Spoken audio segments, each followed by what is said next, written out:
Epic Poesy presents The Little Bell by Jean de La Fontaine. How weak is man, how changeable his mind, his promises are naught, too oft we find. I vowed, I hope in tolerable verse, again no idle story to rehearse. And whence this promise? Not 2 days ago.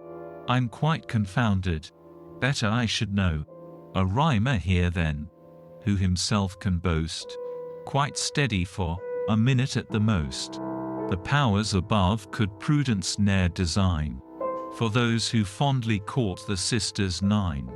Some means to please they've got, you will confess, but none with certainty the charm possess.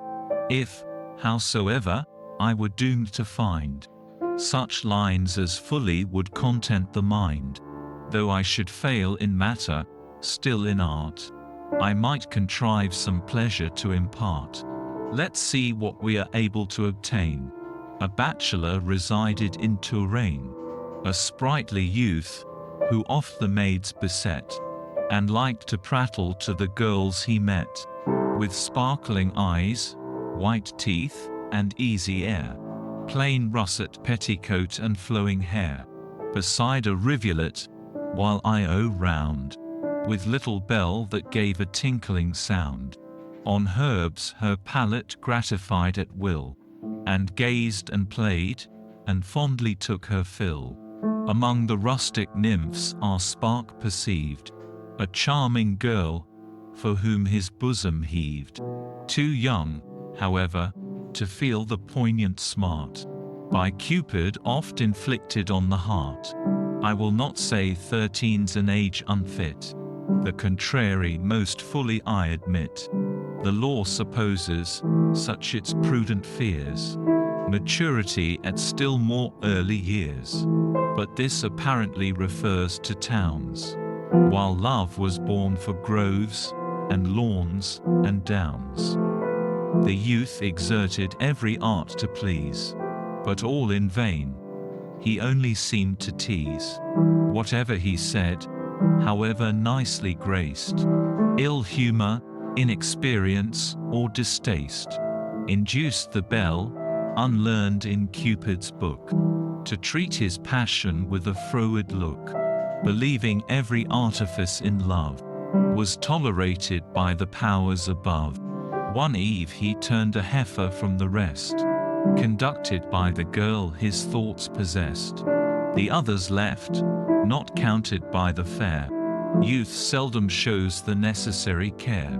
With easy, loitering steps the cottage sought, where every night they usually were brought. Her mother, more experienced than the maid, observed that from the cattle one had strayed. The girl was scolded much, and sent to find the heifer indiscreetly left behind. Fair Isabella gave a vent to tears, invoked sweet Echo to disperse her fears, solicited with fervent, piercing cry, to tell her where lorn Io she might spy, whose little bell the spark deprived of sound, when he withdrew her from the herd around.